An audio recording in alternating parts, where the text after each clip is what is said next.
I'm in a relationship with him for 8 years. Just found out he's living an entirely separate life with a fiancé.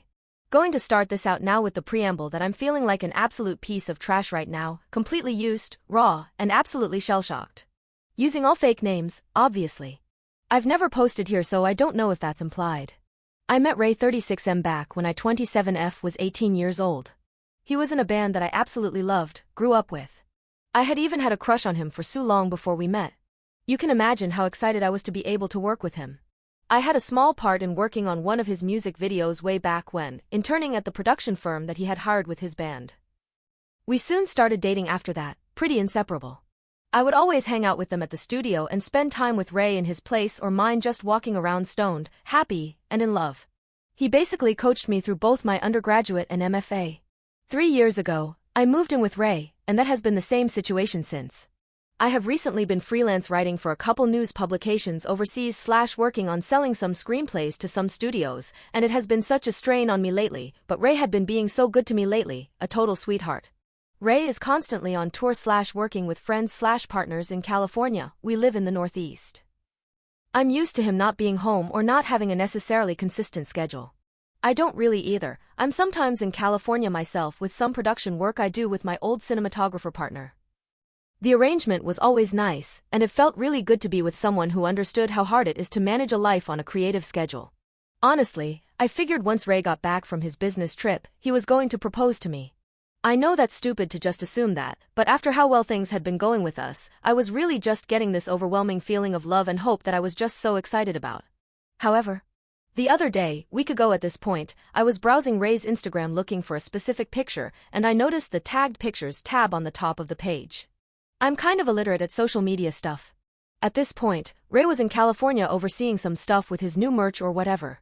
I felt myself missing him a lot, so I thought seeing some funny, candid pictures of him would cheer me up / remind me of how cute he is. So, I click on the tab and scroll down a little bit. I see a picture of this cute blonde woman, Katie, kissing his cheek. I didn't think anything of it at first. He's a relatively popular musician, not like getting on any charts anywhere, but a lot of people in a specific scene at least know of him. So, thought it was just another fan. But, when I scroll down more, I see more and more pictures of this woman and him. I click on the picture for who she's tagged as, I click her profile, I'm blocked? Immediately, I got a bad gut feeling. I ended up logging out of my account and into my company's. I know, scummy, but now it seems worth it. I click on her profile, and I almost throw up. Basically, besides a couple pictures of food, scenery, or shopping haul shots, it's just all pics of either her and Ray or just Ray. I do some more digging and I see that her and Ray are fucking engaged. People are congratulating them. There's a pic of her holding up a hand with a ring up and you can see Ray in the background smiling. I want to fucking die right now. It's been 3 days since Ray has gotten back from the trip, and I don't even know what to say. He knows that I'm upset about something, I think.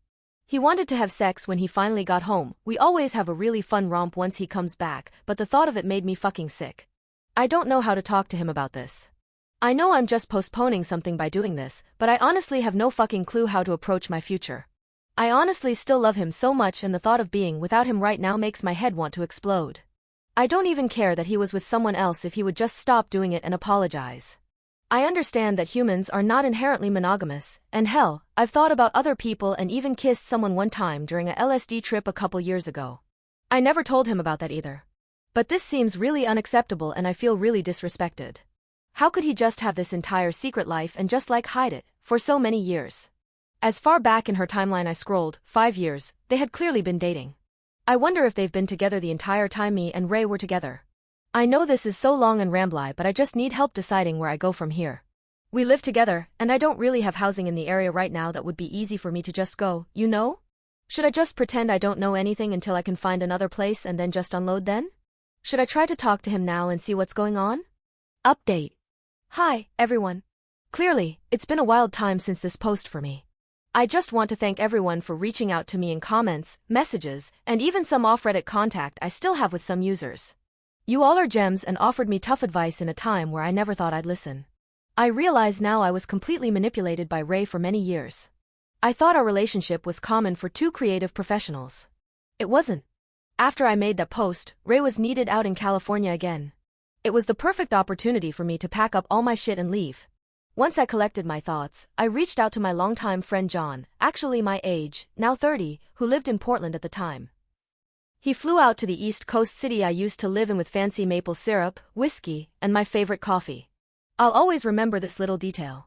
John helped me pack up everything, arranged transportation for me to fly back with him, and my cat, to live in Oregon with him, and brought me to the coast to bury a bunch of memories, photos, film reels, memory cards, etc. It was extremely cathartic. I was sober, feeling every bit of pain in that moment, but realizing it needed to happen. Once in Portland, Ray obviously came back to our former apartment and realized I was gone. Per John's idea, the only thing I left on the kitchen counter was my set of keys and a printed-out picture of Kat with the engagement ring. I had blocked his number, but Ray continuously tried to contact me, first in fake consideration for my safety, then getting progressively angrier with me. He did not apologize a single time. He just got more threatening and said he was going to hire a private investigator to find me.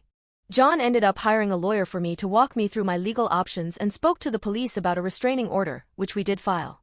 It appears the order worked, considering Ray has not reached out to me since he was notified. I know some of you probably wanted me to tell Kat. I'll be honest, I never did. I'm sure she eventually found out, or maybe she didn't. I have no idea what happened with them, and I have no urge to. You were all correct. I had known some of his friends, but only professionally from working with them. He rarely took me out to social events. I did know his family, though. They were always pleasantly nice to me, but they lived so far away geographically that I only saw them for very special occasions. I don't know if they knew, but I don't want to hurt myself thinking about the disrespect and secrecy of everyone. I was lied to not only by Ray, but by a group of people who I thought respected me. I found a therapist who helped me process a great deal of these emotions, but I am certainly not completely healed. I finally feel able to talk about this with you all 1.5 years later. It simultaneously feels like it happened just yesterday and a million years ago. Some of it feels like an extended nightmare. All I know is that I'm awake now.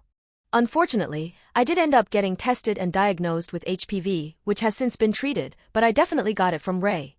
I was arrested that night for disorderly conduct as well because I got belligerently drunk in anger. I was sentenced to anger management classes and AA meetings.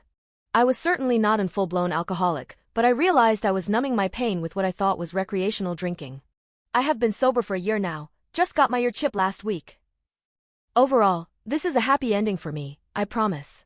I started dating John at the beginning of this year. I now understand what being in an actual loving relationship feels like. John is completely honest with me about everything, even the smallest things. He respects me and understands my past. I can't begin to verbalize how thankful I am for him and how much I appreciate him being in my life. He is my rock and was there for me since my healing process began. For the record, I'm the one who initiated the romantic contact. We slept in separate rooms, had sex with other people, gave each other romantic advice. But at the beginning of the year, we were both single at the same time. He was making breakfast in the kitchen before he went off to teach. In that moment, I just realized he was always my what-if guy, since knowing him in college. I wanted him, and I truly loved him. I asked him if I could kiss him, just overcome with emotion and a lost filter. He thought I was joking at first and barely looked away from his eggs. But then he was like, "Wait, really?" I said yes and gave him a huge hug, then he kissed me. I felt this warmth I never experienced with Ray, even at our best. It felt like something finally clicked. Since then, John and I have been so happy, and now I know what it's like to be with your best friend, especially someone who knows you as well as he knows me. I couldn't be happier, and for the first time, I feel valuable. I went back to school part-time to learn some coding and stuck with it. Now, my current job is paying for me to continue my schooling, and I've been doing some web design work for them as well.